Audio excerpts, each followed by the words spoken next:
Terus gimana jamaah, ada orang membunuh saudaranya gara-gara warisan. Kakaknya dibunuh gara-gara warisan. Bapaknya dibunuh gara-gara warisan. Bibinya dibunuh. Tantenya dibunuh. Omnya dibunuh. Inna lillahi wa inna ilaihi raji'un. Ikhwatah, sebuah ayat yang mungkin kita gak temui lagi, ada dosa yang diancam seperti ini sama Allah subhanahu wa ta'ala. 5 ancaman. Untuk siapa? Untuk yang berani membunuh seorang mukmin dengan sengaja.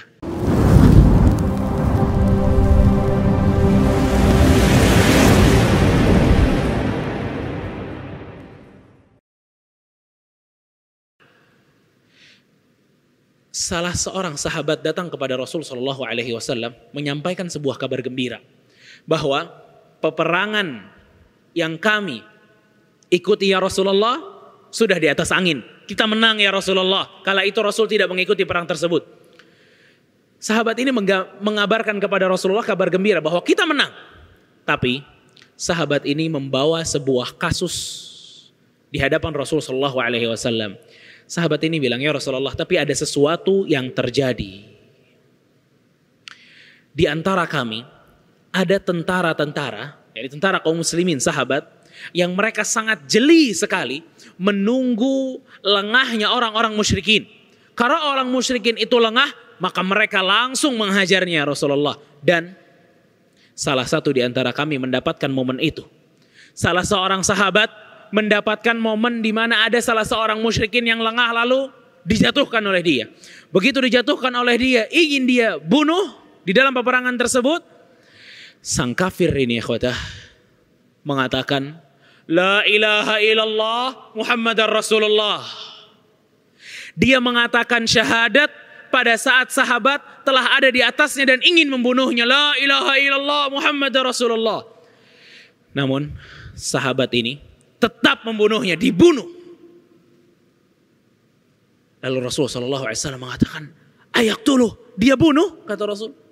Iya ya Rasulullah, dia bunuh. Siapa? Usamah bin Zaid radhiyallahu an. Usamah, gak main-main jamaah. Usamah itu adalah seorang sahabat yang sangat dicintai oleh Rasulullah SAW. Usamah adalah seorang sahabat yang pernah diberikan tugas oleh Rasul memimpin pasukan perang para sahabat. Yang di belakangnya ada Abu Bakar dan Umar. Tapi Usamah yang dipilih. Usamah adalah salah seorang yang paling dicintai oleh Rasulullah SAW. Nih Usamah kasusnya. Dipanggil oleh Rasulullah SAW Usamah. Usamah menghadap Rasulullah SAW.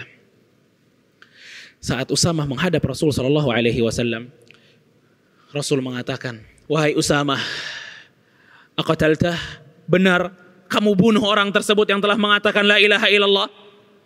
Kata Usamah, na'am ya Rasulullah, iya, saya telah bunuh dia. Lima qataltah, kenapa dibunuh? Kata Usamah, ya Rasulullah, orang ini telah membunuh si fulan, telah membunuh sahabat ini dan sahabat itu, banyak kaum muslimin yang telah dibunuh oleh dia. Dan dia tidak mengatakan la ilaha illallah kecuali saat pedang saya di hadapannya ya Rasulullah. Maksudnya Usamah bahwa orang ini mengatakan la ilaha illallah enggak ikhlas. Cuma gara-gara takut mati ya Rasulullah. Pertama Rasul mengatakan apa? Asyaqaqta qalbah. Usamah, apakah kamu membelek hatinya? Tahu niatnya bahwa dia mengatakan la ilaha illallah karena takut dengan pedangmu? Lalu Rasul SAW mengatakan kepada Usamah, ya Usamah, madza tasna'u bila ilaha illallah idza ja'at yaumil qiyamah? Usamah, apa yang akan kamu katakan di hadapan Allah dengan la ilaha illallah yang telah keluar dari lisannya? Usamah di situ mengakui bahwa dia salah dan kemudian mengatakan, ya Rasulullah, mintakan ampun kepada Allah untukku. Namun apa kata Rasulullah SAW? Ya Usamah, madza tasna'u bila ilaha illallah yaumil qiyamah? Wahai Usamah, apa yang akan kamu katakan di hadapan Allah dengan la ilaha illallah yang telah keluar dari lisannya? Usamah mengatakan, ya Rasulullah, mintakan ampun kepada Allah. Apa kata Rasulullah SAW? Ya Usamah, madza tasna'u bila ilaha illallah idza ja'at yaumil qiyamah? Usamah, apa yang akan kamu katakan di hadapan Allah dengan la ilaha illallah yang telah keluar dari lisannya? Subhanallah. Sampai Usamah mengatakan, aku berharap aku belum jadi muslim di kala itu. Subhanallah. Besarnya tekanan dari Rasulullah SAW kepada Usamah. Padahal jamaah barakallahu fikum, Usamah telah membunuh seseorang yang baru mengatakan la ilaha illallah. Tapi gimana tuh Rasul marah sama Usamah, mengatakan bagaimana dengan la ilaha illallah yang telah keluar dari lisannya, tanggung jawab di hadapan Allah. Subhanallahil azim. Terus gimana jamaah, ada orang membunuh saudaranya gara-gara warisan. Kakaknya dibunuh gara-gara warisan, bapaknya dibunuh gara-gara warisan, bibinya dibunuh, tantenya dibunuh, omnya dibunuh. Inna lillahi wa inna ilaihi raji'un. Ikhwatah, sebuah ayat yang mungkin kita nggak temui lagi, ada dosa yang diancam seperti ini sama Allah Subhanahu wa taala.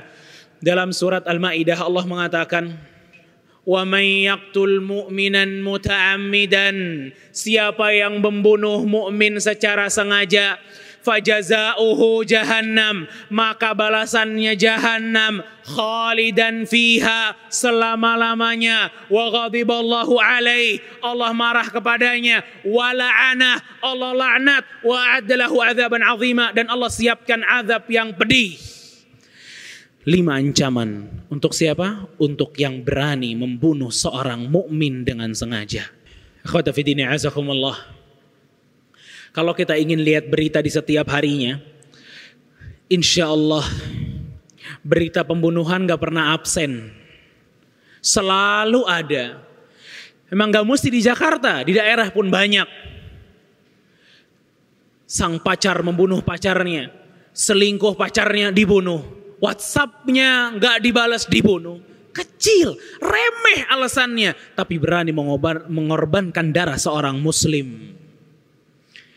Makanya akhwata fiddin azakumullah, Rasul alaihi salatu wassalam pada saat khutbah beliau di Hajjatul Wada', khutbah yang paling banyak audiensnya kala itu di Hajjatul Wada', Rasul sallallahu alaihi wasallam gak pernah lupa untuk menitipkan pesan ini jamaah barakallahu fikum.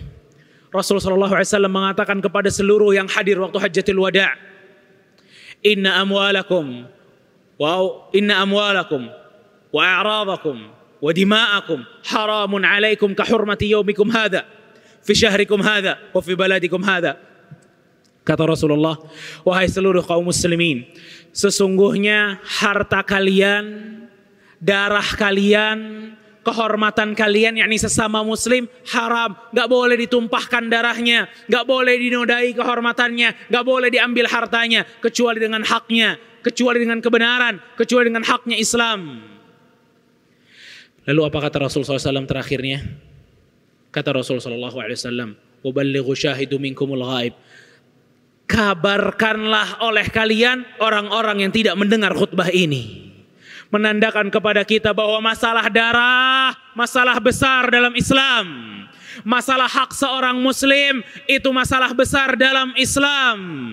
Bahkan ikhwatah, seseorang di hari kiamat akan membawa amalan seberat gunung. Namun pada saat dihisab, Allah Subhanahu wa taala mengatakan kepadanya bahwa kamu telah mengambil harta si fulan, kamu telah menumpahkan darah si fulan, telah melukai si fulan, telah menggibahi si fulan. Akhirnya amalannya diambil sampai akhirnya amal yang segunung itu habis, namun hisabnya belum habis. Maka dosa-dosa orang yang telah dizaliminya ditransfer kepadanya.